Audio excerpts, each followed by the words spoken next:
devices. Ito ang Bombo Radio Philippines. Fully digitalized. Numero 1 sa balita, komentaryo, drama at serbisyo publiko. Bombo Radio Philippines. Bombo Radio Philippines. Unmatched. Number 1 and most trusted source of news and information. Paradyo Bombo! Oras sa Bombo Radyo, impunto na sa alas 6 sa buntaga. Ano yan ang pagatod sa malagulang tudling sa balita karong buntaga. Alang sa tuwang top story, panawagang total overhaul sa Kamara makonsidera nga political frustration. Balitang lokal, napulo na trap sa kalit nga baha sa mini Asik-Asik Falls sa Davao. Usa napatay. Sa balitang nasyonal, AFP naka-red alert status gumikan sa lihok protesta batok sa korupsyon. Balitang internasyonal, Kim Yoo-jong nagbahad sa US, South Korea ug Japan nga mahimong mapadulong ang joint deal sa negative consequences. Sa balitang espesyal, David Rasha nakamugda og bagong record isip longest duration na balancing at share on the chin. Balitang negosyo, BOC imbestigahan ang mga sakyanan nga gipadaihan sa mga opisyal nga konektado sa DPWH. Sa balitang sports, Terence Crawford ang mitalaog kasaysayan sa boxing human gipildi si Canelo Alvarez. Balitang showbiz, warrant of arrest giserve batok kang Arnel Pineda. Mayong buntag, welcome sa Bombo News and Views Morning Edition. Adlaw karong Lunes, petsa 15 bulan sa Setyembre tuig 2025 na lukad. Gikan sa News Information Center sa Bombo Radyo Davao, Kintig Balita. Kini si Bombo Bianca. O kini si Bombo Russell Luzano. Alang sa tuwang Christmas countdown. Christmas is a time for sharing, giving gifts for everyone. What matters now is this Christmas we share the love. Mga kabombo, 101 days to go bago magpasko. Detalye na sa tuwang top story. Gipaniguro ni kaning Congressman ug Chief Communication Officer sa Office of the Speaker, Robert A. Barbersa, nga masaligon pa og kumpiyansa ang kongregista kang House Speaker Martin Romualdez. Kinihuman sa panawagan nga total overhaul ni Botas Representative Toby Tiangco sa liderato ng Kamara. Gipahayag ni Barbersa nga ang pahayag ni Tiangco ang tingog sa pagka-frustrate. Ilabi na nga napakyas kini makuha ang speakership sugod sa 20th Congress. Dugang pa ni Barbers ang tanang party leaders o ang supermajority coalition ang nagpabiling committed og suportado si Speaker Martin Romualdez. Gipahayag usaba ni ini nga nagpabili na ang pagsalig sa mga magbabalaod kang Speaker Romualdez bisan pa man nga gipugos kini gilambigit sa flood control projects anomaly. Pagsiguro usab ni Barbers nga dili magpaaka-apekto ang House of Representatives sa bisan unsang intriga gumikan kay klaro ang ilahang misyon. Oras sa Bombo Radyo, 3 minutos ang nakalabay sa alas 6 sa buntaga. Pagsubay sa tuang mga balita nga, lokal, gipay balo sa mga otoridad nga 8 katawo ang natrapa human sa kalit nga pagbaha sa mini Asik-Asik Falls nga nahimutang sa Barangay Carmena, Baguio District, Dakbayan sa Davao. Kagahapong adlaw, Setyembre 14 ning kasamtangan tuiga. Matod sa Davao City Responders, usa na ang nakumpirma nga patay sa maong insidente. Base sa inisyal nga impormasyon, adunay outreach program nga gipigayon sa lugar ang usa ka mountaineering club sa diha nga migo ang kusog nga tubig gikan sa bukid. Ginasuta pa karon sa mga otoridad kung ang biktima mao gayud ang mga miyembro sa maong grupo. Gitunan usab karon sa mga investigador ang posibilidad nga ang kusog nga aga sa tubig gikan sa kabukiran mao hinungdan sa kalit nga baha bisan pa walay ulan nga naitala sa ubos nga bahin sa syudad. Padayon ang operasyon sa mga otoridad aron masiguro ang seguridad ug matabangan ang uban pang mga posible nga naipit sa insidente. Dungag pa sa tong balitang lokal, nakurat ang mga residente sa Purok 20 Lower sa Gilan Barangay Maahuman makadungog og kusog nga lagubo pasado alas 8 sa gabi, Setyembre 13 ning kasamtangang tuig. Gisuta sa mga otoridad nga ang maong kasaba resulta sa pagkahulog sa usa ka dakong punuan sa lubi nga nahulog diretsyo sa atop sa balay sa usa ka lugar. Sumala sa barangay barangay cares nakasinati sila og kusog nga ulan og naghuros og nga hangin sa ilang dapit nga mao hinungdan sa pagkadagsa sa lubi. Bisan pa man sa grabing kahadok sa mga residente, maayo na lamang kay walay naipit ko na angol sa insidente. Padayon karon ang pagmonitor sa barangay aron malikayan ang susamang panghitabo. Ilabi na sa mga nagsugod na sab ang kusog-kusog na pag-ulan ug hangin sa syudad. Giyang iusab sa mga residente nga ipahibalo dayon sa mga otoridad kung adunay makita nga delikadong kahoy nga posibleng makahatag og kadaot. Nasamdan ang usa ka pedicab driver human nalambigit sa aksidente pasado alas 9 sa buntag niadtong nakalabay na adlaw sa crossing Quarry Tugboka ning dakbayan sa Davao. Naabtan pa kini sa mga otoridad nga nagkadugo sa nagkadaiyang parte sa lawas samtang na nagahigda sulod sa iyang pedicab nga nabaliktad tungod sa kusog nga impaka. Base sa initial nga impormasyon, nalambigit sa mong insidente ang usa ka delivery van, usa ka pick-up ug ang pedicab. Apan hantod karon wala pa masutakin sa nga mga sakop sa mong sakyanan ang responsable sa disgrasya. Dayon usab nga miresponde ang mga medik o gidala ang biktima sa balay tambalanan aron matambalan samtang padayon karon ang investigasyon sa kapulisan aron mahibalaan ang tinuod nga hinungdan ug aron masiguro nga adunay hustisya ang biktima. Nag-andam na ang Island Garden City of Samal kon ikagos sa ilang transport system aging pagpaabot sa pag-abli sa Samal Island Davao City Connector Bridge sa tuig 2028. Gitapok ni Gacos Mayor Limuel Toto Reyes nga ang mga ahensya og representante sa transport sector aron makabot ang luwas og maluntarong nga solusyon sa mobilidad sa dakbayang isla. Gipasabot nila nga kinahanglan andam ang dakbayan sa pagdagsa sa turista og mga sakinan sa higayon nga maablihan na ang Taytayan. Ang 20.8 bilyon na pesos nga toll-free Taytayan aging sumpay sa Davao City og Samal Circumferential Road. Anaa sa 41% ng nahuman ang Taytayan subay sa datos sa DPWH. Matod pa ni Reyes, may nungdanon ang kooperasyon sa nasunong pagamahanan, lokal nga pagamahanan og transport groups aron masuportahan ang pag-uswag sa ekonomiya dugang sa pagreserbar sa katahom sa dakbayang isla. Gipadayag sa Civil Service Commission 11 ang seryosong pagdili sa tanang kawani sa gobyerno nga nalambigita sa bisan unsang klase sa sugal samtang oras sa trabaho. Ilawom niini ang online gambling, mobile betting games o personal nga pag-adto sa mga sugalan. Sumala ni CSC 11 Chief Human Resource Specialist Cheryl Oyapa, dili lamang kini usa ka paglapas sa balaod kundi makadaot usab sa imahe og kredibilidad sa serbisyo sa publiko. Ang masakpan nga empleyado mahimong matubang sa administrative sanction nga ang kadako sa sala nag-agad sa kalapasan. Kabahin niini gipangayo sa CSC ang kooperasyon sa katawhan nga mag-report dayon kung ado'y makita nga opisyal o kawani nga musupak sa pamalaod.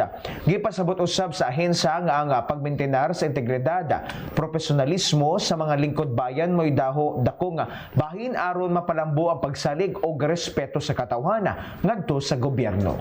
Nadakpan sa checkpoint operation sa Panabo City ang usa ka delivery rider nga gilang si alias Args, 35 anyos, residente sa Barangay Grido. Alas 2:45 sa hapon sa San Isidro Street, Puro Talong, Barangay Grido. Giatangan kini sa kapulisan og nasakmitan og illegal nga droga.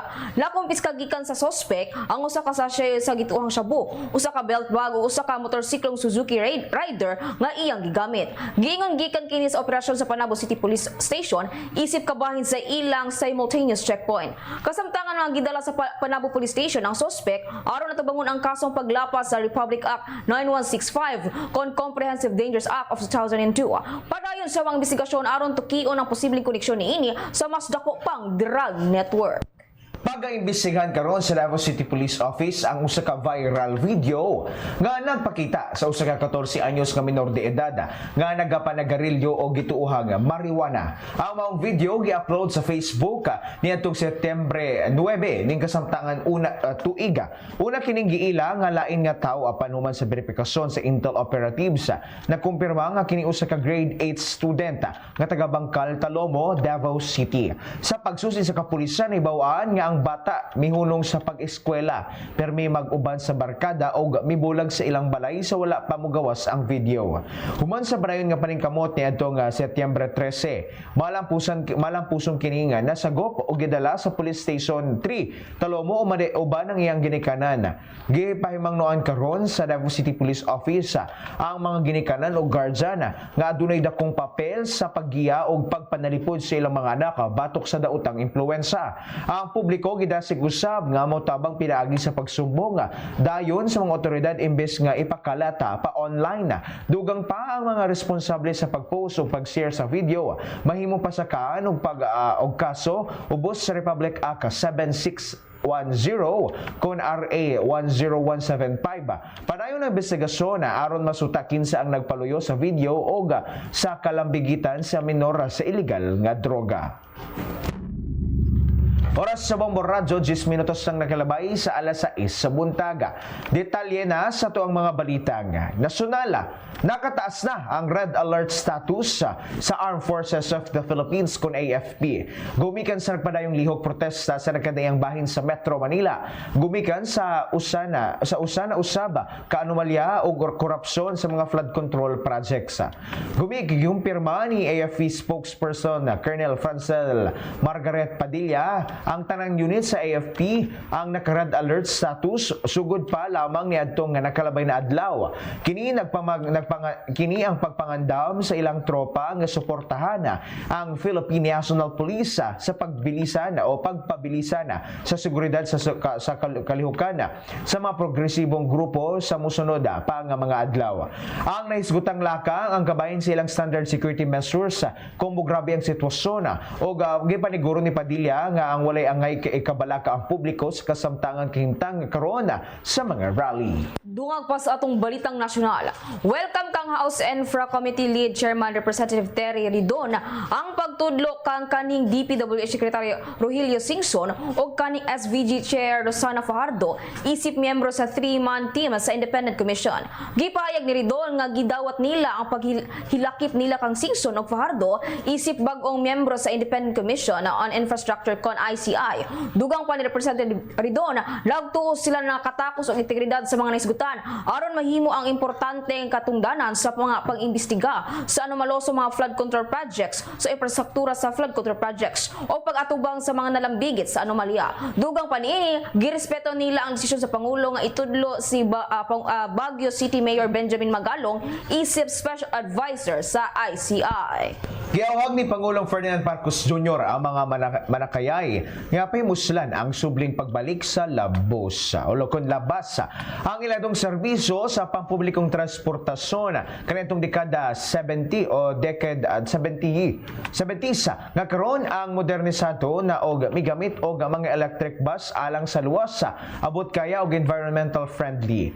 Matud pa sa Pangulo nga ang proyektong labas ang nagtumong nga pag-aanon ang matag-adlaw nga kalisod sa mga manakayay sa Metro Manila susama sa dugay nga pagulat, grabing trapiko o hugaw nga hangin. Ang bagong fleet sa 20 o 20 ka electric buses nga bibiyahe sa nagkadaiyang ruta sa Metro Manila ang muhatag og libreng sakay sa mga person with disabilities o senior citizens. Nagpadayag og pagsuporta og pagbarog ang Estados Unidos sa Philippines human gipahayag sa China ang ilang plano nga pagtukod og nature reserve plan sa kabahin sa Scarborough Shoal sa West Philippine Sea. Gitawag ni US Secretary of State Marco Rubio nga destabilizing ang mga lakang og plano sa China. Dugang pa niini, usa kini kahulga sa regional stability sa Indo-Pacific region ug usa kini kalakang nga magpaduol ang naisgutang nasod sa padayon nga pag-angkon sa mga teritoryo nga nasakop sa Pilipinas. Gipahayag pa sa opisyal nga usa kini ka mapugsanon nga pamaagi sa China aron mapakusgan pa ang ilang mga illegal nga presensya sa West Philippine Sea. Ang naisgutang lakang sa China ang nagpalisod sa mga mangingisda gumikan sa posibleng hulga sa ilang kaluwasan.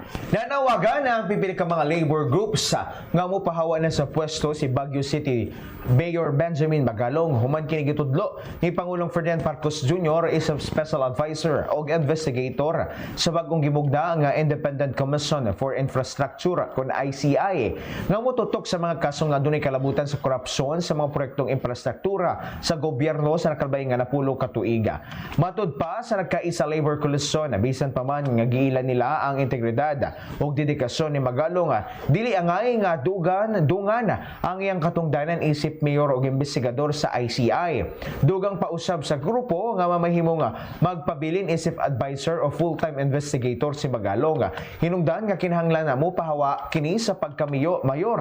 Wala pa itubag si Magalong sa panawagan. Apan sa nahimong pamahayag ni adtong may labay na adlaw. Gikanayon sa nisgutan nga magpabilin kining mayor sa Baguio City samtang mutabang sa ICI. Gipayag sa kampo ni dili kini mahimong miyembro sa komisyon apan magsubmitar lamang og ebidensya og dokumentong makakolektahan ni isip kabahin sa iyang investigasyon. Oras sa Bombo Radyo, 15 minutos ang nakalabay sa alas 6 sa buntaga. Pagsubay na sa itong mga balitang internasyonal. Nagbahad si Kim Yoo-jong, kabahin ni North Korean leader Kim Jong-un, nga mahimong makahatag og negative consequences ang gihimong joint military exercises sa Estados Unidos, South Korea ug Japan. Magsugod kagahapong karong adlaw, Setyembre 15 ang tinuig nga military drill sa tulo ka nasod o gitawag kini nga Freedom Edge nga nagtumong sa pagkusog sa air, naval o cyber defense capabilities sa US, South Korea ug Japan. Gipahayag ni Kim ang pagpakita sa presensya sa Amerika, Japan ug South Korea sa palibot sa North Korea. Ang siguradong pagbaton og dili maayong epekto sa ilaha. Kay numduman niya dugay nang gikondena sa North Korea ang nisgutang pagbansay-bansay nga gikonsidera nila lang rehearsal alang sa pagpangandam sa gyera samtang gikaning usab sa Seoul o Washington nga ang gihimong drill ang usa lamang ka defense capabilities. Gibutyag sa Romania nga adunay sila nakita mga drone sa Russia sa ilang airspace. Gipayag sa Defense Minister sa Romania, gipahagsa sa ilang fight jets ang mga drones. Ang Romania ang ikaduhang nasod nga miyembro sa North Atlantic Treaty Organization ko NATO nga adunay nakitang paglupad sa drones kung diin ang una mao ang Poland. Kinumduman nga gipahagsa usab sa Poland ang tulo ka drone sa Russia nga naglupad sa ilang airspace. Dugang sa tuang balitang internasyonal, mihatod og birthday cake si US President Donald Trump. Pinagi kang Brian Birch, ang bagong gitudlo nga ambassador sa Amerika sa Vatican alang sa ika-70 years old nga adlaw nga natawhan ni Pope Leo XIV. Gihatag ni Birch ang regalo gikan sa Portillos, usa ka sikat nga kan-anan sa Chicago. Kainumduman si Pope Leo ang unang Amerikanong Santo Papa nga taga Chicago. Ang napiling niadtong bulan sa Mayo puli kang Pope Francis. Giila si Birch nga nahimong kritiko ni Pope Francis labi na nga abri kini sa LGBTQIA+ Catholics. Bisan pa man sa kontrobersya sa iyang nominasyon, gidawat gihapon kini sa Vatican isip ambassador. Ang naisgutang panghitabo ang makonsidera nga pagsugod sa bag-ong hanay sa diplomatikong panaglambigit tali sa US o Vatican. Oras sa Bombo Radyo, 17 minutos ang nakalabay sa alas 6 sa buntaga. Detalye sa tuang balitang espesyal. Bihimo na usaba si David Rasa sa US o bag-ong Guinness World Record alang sa longest duration balancing a chair on the chin. Human gibalanse niini ang usa ka lingkuranan sa iyang suwanga sulod sa usa ka oras og 20 ka minutos og 30 ka segundos. Gipil din niya ang miaging record nga usa ka oras 19 ka minutos og 17 ka segundos. Nga nihimo kaniadtong tuig 2021 sa nahupot sa record sa Espanya nga si Christian Robert Lopez Rodriguez. Si Rasa mihimo sa iyang malampuson nga pagsulay sa record sa West Boys YMCA sa Idaho gamit ang usa ka hamtong nga gidakon nga Nga lingkuranan nga may gibug-aton nga 4 pounds o may sukod nga 31.5 nga pulgada ang kitas-on. Ang iyang estratehiya mao ang pagtipas sa lingkuranan o ipahiluna ang likod niini siyang suwang samtang naghangada. Bisan pa sa pipilang kahapit mahulog, nakahimo siya sa pagpugong sa lingkuranan gikan sa pagkahulog. Pag-abot niya sa oras nga gikinahanglan aron mabawi ang record, nagsaulog si Ras samtang gibalanse pa ang lingkuranan sa iyang suwang. Si Ras nga dunay kapin sa 180 ka titulo sa Guinness World Record na ila sa paggamit og ordinaryo nga butang alang sa talagsaong mga hagit sa world record. Balitang negosyo, gisiguro sa Bureau of Customs kon BOC nga ang ilang susiyon og imbestigahan ang mga sakyanan nga gituuhang gipanag-iyahan sa pipil ka mga opisyal sa gobyerno. Ilabi na dinhi ang koneksyon sa Department of Public Works and Highways kon DPWH. Sumala ni BOC Deputy Chief of Staff Attorney Chris Bendijo, kabahin kini sa mando ni Presidente Ferdinand Marcos Jr. nga ipatuman ang maayong pamalaod kon good governance o mapahigayon og lifestyle check aron masuta ang posibleng kaso sa korupsyon. Gibutyag sa opisyal nga tumong sa BOC nga masiguro ang sakto nga nabayrang buwis sa mga sakyanan ug uban pang kagamitan sa nga gisulod sa nasod. Kabahin usab sa ilang proseso ang pagsubay sa mga nadiskubre nga investigasyon sa duha ka kapulangan sa Kongreso. Dugang pa niya, adunay direktibang gikan sa Nipomosino aron susihon ang mga mahalon nga sakyanan nga ginalambit sa pipila ka mga opisyal ug sutaon ang proseso sa pag-import ni ini. Bili sa piso batok sa langyo nga salapi, US dollar 57 pesos and 10 centavos, Hong Kong dollar 7 pesos and 34 centavos, Singaporean dollar 44 pesos and 62 centavos, Saudi Arabian rial 15 pesos and 24 centavos, samtang sa euro 67 pesos and 9 centavos. Ang mga kantidad nakabase sa closing transaction ng Bangko Sentral ng Pilipinas o Bank Association of the Philippines adlaw Biyernes. Oras sa Bombo Radyo, 21 minutos ang nakalabay sa alas 6 sa buntaga. Pagsubay sa tuang balitang sports. Gikatala ni Terence Crawford ang bagong kasaysayan sa kalibutan sa boxing. Humaniini na pildi si Canelo Alvarez via unanimous decision aron makuha ang super middleweight title. Atubangan sa record-breaking 70,482 nga mananaway sa Allegiant Stadium. Si Crawford ang nagbaton og 42 ka mga kadaugan ug walay pildi ug 31 ka knockouts. Ang pinakaunang boxing oro ang nakaangkon og tulo ka unified titles sa nakadaiyang weight division. Usa ka kalampusan nga giila sa duha ka mga judges sa score nga 115-113 ug usa ka judge sa score nga 116-112. Ang panagsangka gihimo sa Allegiant Stadium unang boxing match sa lugar nga miguba sa kaning record sa attendance sa Las Vegas nga 29,214 nga panagsangka sa Holmest ug kaniadtong 1982. Alang sa balitang showbiz, gipagawa sa Quezon City Regional Trial og usa ka bench warrant batok ang Arnel Pineda na lead vocalist sa American rock band nga Journey Gumikan so wala pagtambong niini sa iyang arrangement sa kasong gipasaka sa kaning asawa niini. Ang warrant gipagawas gumikan sa pipila ka higayong wala pagtambong ni Pineda sa korte. Bisan pa man sa pagsiguro sa iyang mga abogado nga motambong kini. Ang naisgutang kaso ang adunay kalabutan sa pagsupag sa Anti-Violence Against Women and Children Act kon RA 9262. Matod pa, gipasakahan og kaso si Pineda gumikan sa marital infidelity o psychological abuse, lakip na dinhi ang kakulang sa financial support, pag-abandona og verbal emotional abuse. Bailable ang kaso og adunay piyansa na 72,000 pesos. Atong balikan ang mga uluhan sa itong balita karong buntaga alang sa itong top story, panawagang total overhaul sa Kamara makonsidera nga political frustration. Balitang lokal, 8 na trap sa kalit nga baha sa Mini Asikasik Falls sa Davao, usa patay. Sa balitang national, AFP naka-red alert status gumikan sa mga lihok protesta batok sa korupsyon. Balitang internasyonal, Kim Yoo-jong nagbahal sa US, South Korea ug Japan nga mahimong mapadulong ang joint drill sa negative consequences. Sa balitang espesyal, David Ras nakamugna og bag-ong record breaking isip longest duration balancing a chair on that scene. Balitang negosyo, BOC imbestigahan ang mga sakinan nga gipinag-iyahan sa mga opisyal nga konektado sa DPWH. Sa balitang sports, Terence Crawford mitala og kasaysayan sa boxing human nga gipildi si Canelo Alvarez. Ug alang sa balitang showbiz, warrant of arrest giserve batok kang Arnel Pineda. Alang sa tuwang Christmas countdown, Christmas is a time for sharing, giving gifts for everyone. What matters now is this Christmas we share the love. mga kabombo, 100 days to go, bag-o magpasko. Ug mao kana ang naglangkob sa tuwang Bombo News and Views sa Morning Edison.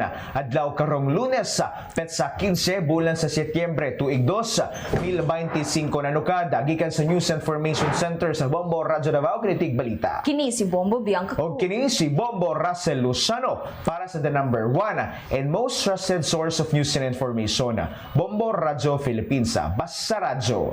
Bombo!